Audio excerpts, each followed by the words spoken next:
My name's Geoff Hill. I've been working in this part of East London with a short break in the centre, in the city, since 1977, and before that I was in Canning Town and Barking and Dagenham. I began life as a teacher, not through any sense of vocation, but through a sense of not really wanting to go out to work. And it was a big mistake, because teachers do quite a lot more hard work than I thought they did.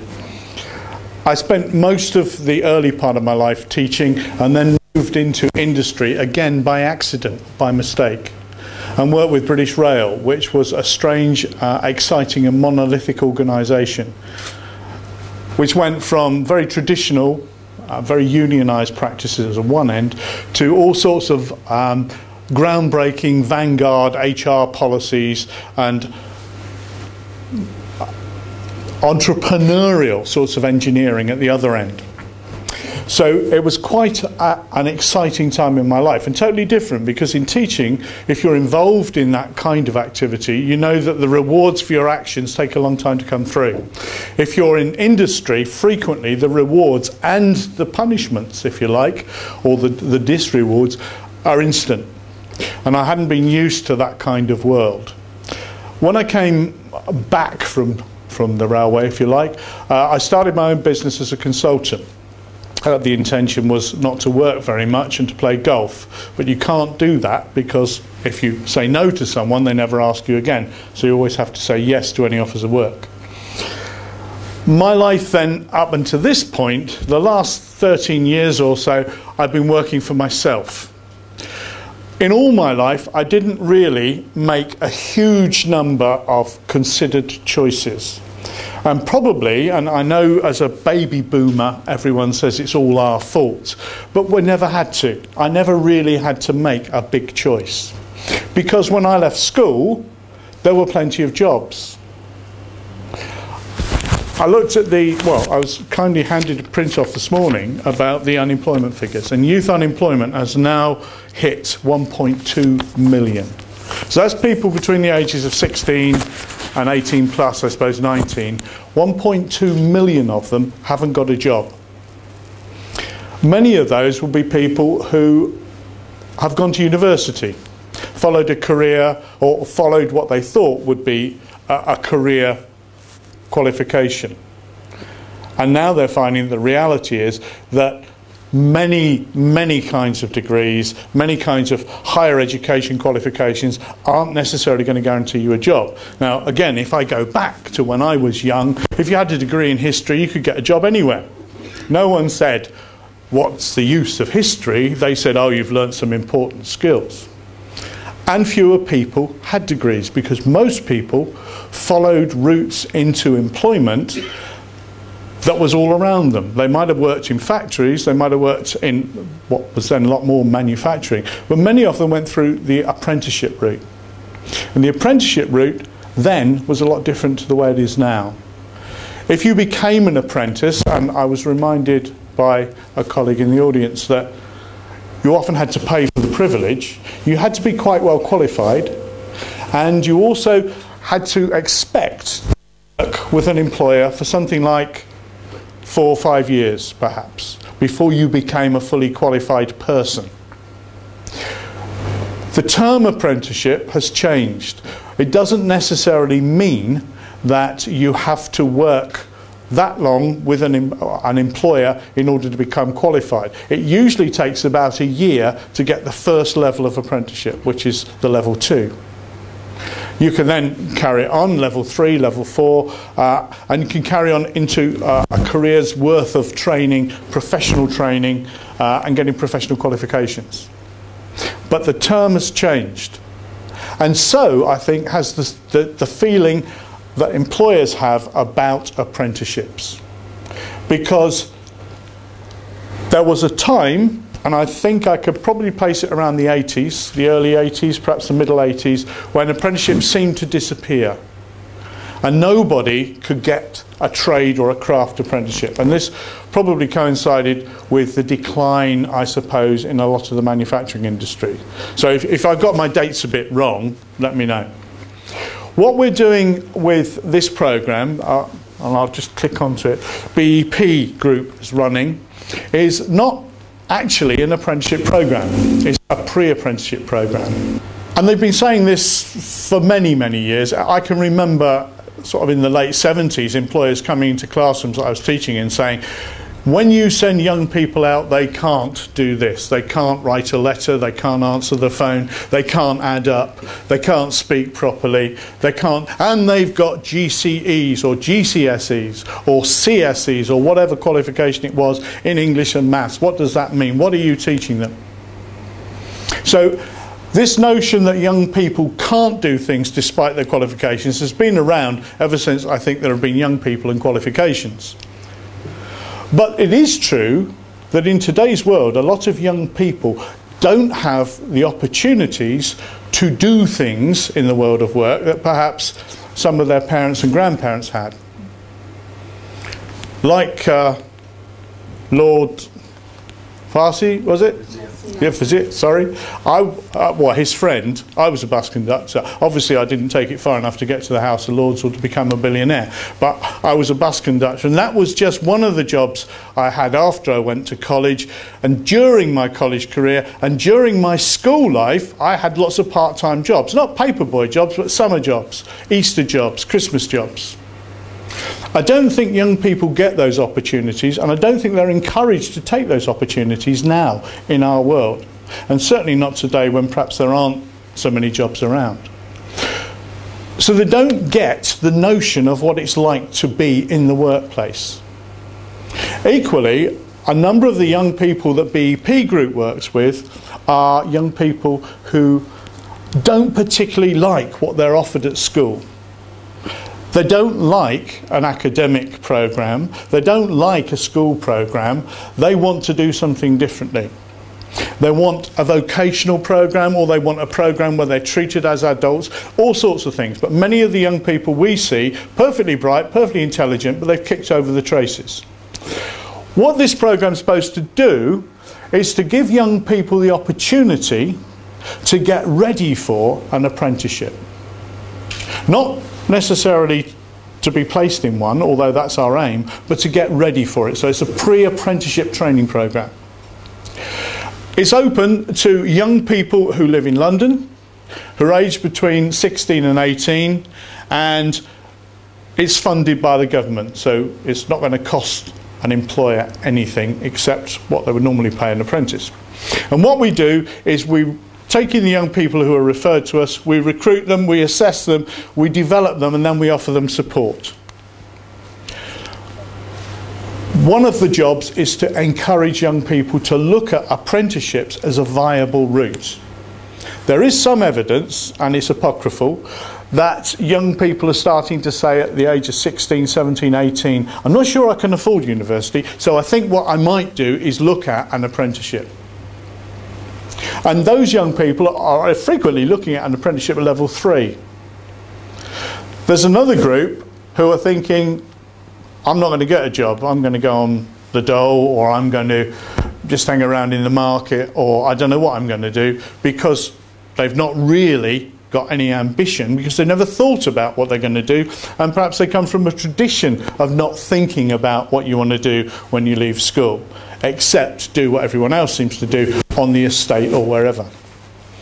So we're going to give these young people the opportunity to look at apprenticeship routes, and then if they're interested, we're going to give them some training in employability skills.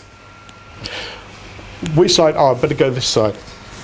We're going to provide to employers then a group of people who have got some notion of what's to be expected at work, what they can expect employers to want from them. And then we'll support them. Now, I don't know if you can remember far enough back, some of you will, it's more frequent, but the first day at school, the first day you were left on your own, pretty scary. Do you remember that? Yes? Good. Were you scared? Oh, well, there's always one. I was scared. Being left on your own in a big, strange place with new people all around you, not quite knowing what's going to happen, can be quite a daunting task. And a lot of young people can't manage that on their own. We don't actually sit with them, but we support them. We go along to the employer, talk to the employer, we talk to the young person after their first day. We support them for up to 6 months in employment and in training. So they're never, if you like, feeling that they're left alone. For employers, taking on an apprentice, I think, has got a number of advantages. One is you're going to be able to work out how to train the apprentice yourself to a certain extent. They follow a training program, but you're getting them to work in your way, and you're filling skills gaps that you may have in your organisation. And a lot of organisations are aware of skills gaps, but smaller organisations frequently don't know that they haven't got the skills they need until it's too late. Increased productivity. I did a little bit of research some time ago about whether it's better to bring in a graduate, in this case it was civil engineers, or get people who'd started at the bottom and were working their way through and support them through qualifications. I think the cost to a company, or in this case it was the railway, to get a graduate from university and take them through what's called the chartering process was about 50 grand. But to get someone from the tools, as it were, someone who's worked their way up perhaps from working right at the bottom of civil engineering up to the same sort of status, cost nothing, because although there was perhaps some fees to pay for tuition, these people were making money for the railway all the time. When the graduates got what they needed, frequently the ones that weren't hooked rushed off and got themselves a really good job with one of the big construction companies. They got a car, usually an Audi, sometimes a BMW, and they didn't really pay back anything to the people who trained them. But the guys who came up and who were trained up by the employer, by the time they got their qualification, not only were they hooked, but they were wedded to their employer. They had a family, they had a mortgage, they were situated in the area, they were rooted. So it was a really good investment. And what I would suggest to you is an apprentice is a really good investment. They tend to be, once you get them going and get them going on their training, better motivated and loyal employees, I've just said, and you've got this progression. Young people now have got to come to terms with the fact that they don't stop learning. In today's world, you can't afford to stop learning. I think everybody in this audience will say, yeah, well, I've learned something new, I've had to take a new qualification or professional qualification, I've had to do something else. If you're in the world of education, then you have to learn something new every day, because there's, or there used to be, a new initiative every day, a new way of doing something. So we're always learning. The apprenticeship route offers a nicely staged and fairly, I think, not a difficult route into foundation degree level at least. So you can go level 2, level 3, level 4. And that's getting up into some really highly skilled technical people, the sorts of people that most companies are crying out for at the moment. And I've already mentioned this notion of improved retention. So, the programme aims to support employers by recruiting people who are interested, who are enthusiastic and motivated. And frequently they may come along without all the motivation and enthusiasm they need, but by the time they finish the programme, they certainly have it. We'll talk to them and guide them through their employment aspirations to the place where they need to be. So a lot of people come along and say, I want to be a doctor, I haven't got any qualifications, but that's what I want to do because it's a really good job, and you get to do cool things. So we might have to help them to express their aspirations in a slightly more realistic fashion. We put them where they need to be. We develop their employability skills, the innate skills that all of us have for presenting ourselves, but most of us are too shy to be able to do. And young people, despite their bravado and their brashness sometimes, are frequently very shy about presenting themselves to someone else. If you say to a young person, what are you bad at, they give you a list of things. If you say what you're good at, they go all coy and I don't know really, I'm not good at anything particularly, I was quite good at sports. They don't think about themselves as a person, and that's what we'll do, so that will enhance their employability skills. And we'll ensure that every single person who goes through the pre-apprenticeship programme knows what the workplace is like. We put them on work trials. We expose them to employers. Perhaps I put that wrongly. We get employers to come and talk to them. So that they understand that there's an obligation on them. They're not in the workplace to be entertained, but to make money, to make a profit, to do good. The programme aims to give employers a choice of a group of people. You can interview them. We can help with the interview process if employers want that, and we can arrange the training. And I've already mentioned the continued support.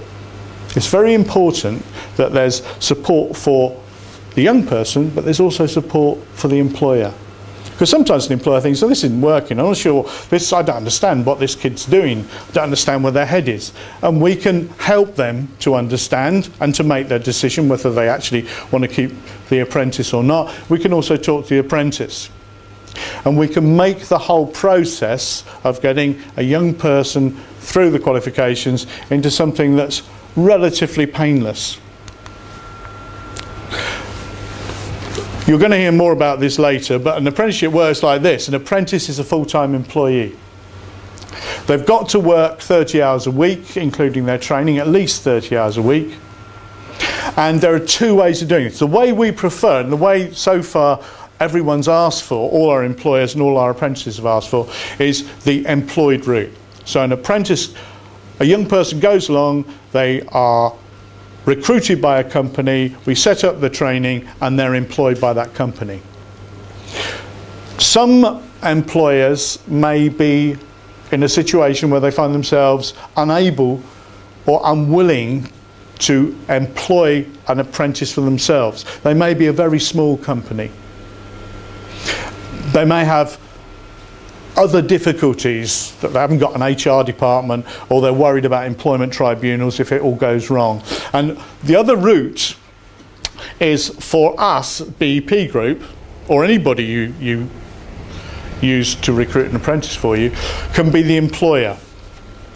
And then what happens is BEP Group would employ a young person, they would be placed with your company, you would certainly pay all their costs, but you wouldn't have to worry about all the hygiene factors around them, like their holidays, sickness pay, disciplinaries, etc. And we do all that for you. But that's not a route that you can use instead of an apprenticeship. It's a route that you use if there's no other way of getting an apprenticeship. And again, it's not something that we've needed to do so far. And the other bit that you have to remember is an apprentice is in training and they've got to be allowed to train for their qualifications. There's a cost advantage. Some employers embrace this, others say, well, we'll pay them what we pay normally for trainees or young people of that age. But for a 16 to 18 plus apprentice, the minimum you can pay, unless it's changed in the past sort of couple of weeks, is £2.60 an hour, which is not much. You can choose to pay more, but that's how cheaply you can get an apprentice with all the advantages that will eventually provide for your business. Now, I have got booklets, they're in the car, because I knew I'd forget something, and you said, so everyone's forgot something, and that's what I forgot. But if you want a booklet, I can give you all the information you need about this particular programme. What I hope you'll embrace is the fact that it's intended to help employers to be assured that they're not getting anybody, they're getting selected and recruited, assessed and trained people in their workforce to take on as an apprentice. Is that okay? Any questions?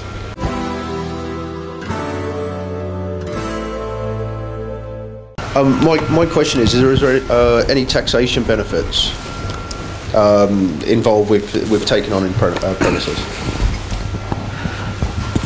That's a jolly good question. I don't know is the answer, but I'm sure you'll find out during the day. You tell them that? No. You may, yes, you will find out during the day, but I won't preempt someone else's talk. But I would imagine, if you're looking for tax breaks, are there any? No is the answer. No is the answer. But at £2.60 an hour, well, there you go, I guess. But also you're getting the training. You see, you're getting these young people trained in qualifications that fit with your particular business, and you're getting that training free. After 19, you do have to make a contribution. With BEP, what is the process? Are you training them in the aspects of actually doing the role, or are you training them in the aspects of fitting into the role? Two different things altogether. The latter. The latter. I think. But generically, so someone will be, or people will be referred to us, perhaps by connections or by schools or by other agencies. We interview them and we assess them, and then we build a programme of support for them. So it may be that some people are great at everything but have very little confidence, so they need a confidence building. Some people have got no clue about how to present themselves. They've never taken an interview. They don't know what's expected by an employer, and we go through that with them. Some people may need a bit of help with English and maths, for example, in which case we try and refer them so that they could get that. But what we would aim to do is to provide a young person to you who understands what you want, who understands what the programme entails, and is able to be a valuable member of your staff. And we don't present one person to you. You would have a choice of people to interview as you would normally. I think I had a practical experience of having apprentices in my other business upstairs, 4th floor, medical legal professionals, and we had to train 2 apprentices, most possibly through your company. They had got 2 weeks of tenure, and they were taken through different steps of office management. My question is that is there any target-based approach which you recommend, or is it the employer who has to choose the target-based approach for a particular apprentice? What is the intended target? Not giving an employment, apart from that, what is the end result it should be required by you? Once they're with you as an apprentice, then after the first 6 months or so, if everything's going well and they're settled in and you're happy and they're happy and the training's going okay, then that's an outcome for us. That's what we aim to do. We could work with you to set targets for the young person, either in their training or in what they were learning at work or whatever, punctuality, behaviour, that sort of stuff. But we would work with you to do that.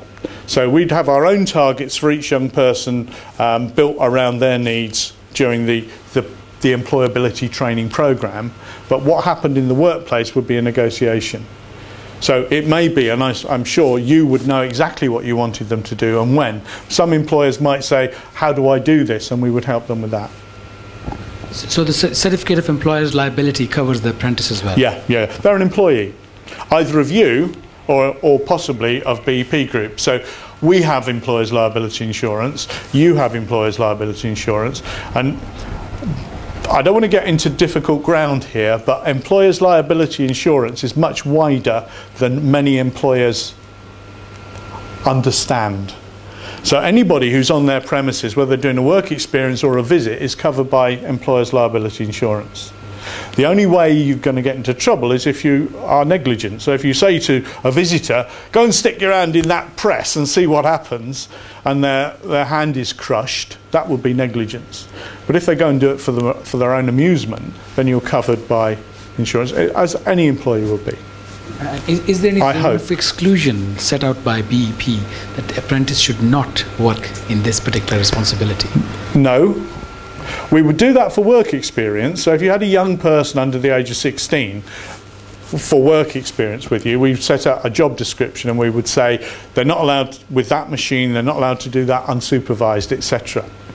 But your normal risk assessments, your normal health and safety assessments would indicate what employees of what experience can do what. So again, if you said to an apprentice car mechanic, start using the cutting tools without any supervision, and it's the first time they've done it, that's not very sensible, and you would be in trouble. But you wouldn't do that. I mean, it would be foolish so to do. Thank you. I've just got one quick question, sorry. Is it a hard one? Yeah. No, it's quite easy. Okay, £2.60. Let's be realistic here. I couldn't pay anybody £2.60 an hour. I think it's very unrealistic. However, if an employer was to pay around that £3 an hour, are the apprentices still eligible to claim benefits from the government? No. So that's all taken out then? We work with the work programme as well. And one route into employment is apprenticeship. So you are a full-time employee one way or another. And I don't imagine that employers generally pay £2.60 an hour. I think many of them pay a lot more than that. Yeah. There'd be a lot out there who would. Do you only got to have a look around. But the thing is that at that sort of cost, where you're looking at, that's going to swallow up kids' travel, for instance. We all know how much it costs to catch a bus these days, let alone a tube or a train. The thing is that personally, I think there should be some sort of agreement with the benefit if you wanted to really take this apprenticeship to the next level, where these apprentices are still somehow claiming some sort of benefits from their. That's not something within our gift. Unfortunately, this is a government-funded programme, and we can certainly say to employers, as we would do to any employer, well, you need to take these things into account. You might want to add to your £2.60 an hour an allowance for travel or whatever. But we can't negotiate directly with the benefit system, the Department for Employment or anyone else. So the notion is that what you're getting as an apprentice is better than what you would have been getting if you weren't someone who was on, if you were on benefits, you get less. But equally, I mean, there's a sense, I suppose, of giving back a bit, because you're an apprentice, you're getting trained. If it all goes well, then you've got an opportunity to really be on a career path that's going to be beneficial to you. And there's big chunks of free stuff. So you've got an employer who will let you be trained, give you time off to be trained out of your 30 hours or whatever. You're getting the training itself, and you're not paying for that. So in a sense, it's an investment by the apprentice as well. John Hadlow, just part of what you've been saying I'm going to cover as well. I think it's quite interesting, because there is a disincentive there for a 16 to 19-year-old to go into an apprenticeship. If they were in full-time education, then their families would still be eligible for child benefits, state benefits, which they're not if they go on to an apprenticeship. Now, the assumption is made that the employer is then taking on board those costs by paying a wage, but clearly if they're going to be paying that minimum wage, I have seen situations where families have disencouraged young people to go into apprenticeships and to stay in 16 to 19 full-time education. Even though it may not be the best long-term route, you're looking at, sometimes you're looking at people who are not the best at planning for the next 5-10 years. They're looking at the immediate circumstance, and therefore full-time educational equivalent program would allow them to keep claiming benefits, which they're not, which is fine if the employer is paying an amount sufficient to make up the difference between what they would have been getting on child benefits and other benefits and what they're getting as a wage. But if they are paying that minimum wage, there is a problem, and I think that then makes apprenticeships difficult for the poorest to do. I can only agree with that, but I mean, again, it's something that we do deal with young people from straitened circumstances, very straitened circumstances, and some of them have made the choice that they want to do an apprenticeship. Now, presumably, their parents have had some input to that one way or another. I say presumably because perhaps their parents have not really taken any notice, but the people we get referred to us are given lots of opportunities, if you like, to see what the ramifications of their decisions will be. And one of the things we can say is that we don't force anybody to do either the training or anything else. So there's a degree of them volunteering to do it. So just to, again, it's not a question, it's a kind of observation. I think what's coming out is young people making these decisions, and particularly the families, need advice not just on the apprenticeship route, they need advice on benefits. Yeah. They need advice on the consequences. Because again, I've seen situations where parents have continued claiming child benefit, not knowing that their young person on full-time employment isn't eligible, and then having to pay it back 3 years later and finding that a complete shock. So I think it's advice to the family as well as the young person about the apprenticeship route. There's the whole context, there's the whole package of the impact this will have financially across a whole range of areas. And I'm not sure that happens everywhere. It may not. I mean, I certainly will take that back and ask if we do that. As far as I know, most of the young people we deal with, we've got an association with them and their families to a degree. Hi there, Sandy Valentine from the Apex Centre. Part of working with the Apex is through ProSkills. ProSkills is about training and development of learning for all levels, not just from the people at the top of their game, but also for the younger people that may have an interest. So out of curiosity, as a company, what do you find your success rate is like? For example, in the last 6 months, how many young people have you placed, and where are they now 6 months later?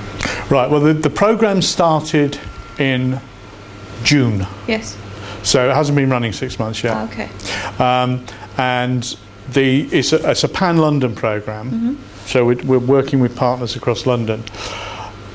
At the moment, we've got, I think, more places available. Okay. That's, as I understand it, we've got more employers who want to take apprentices than we have apprentices who would fit those places, which is not what we expected.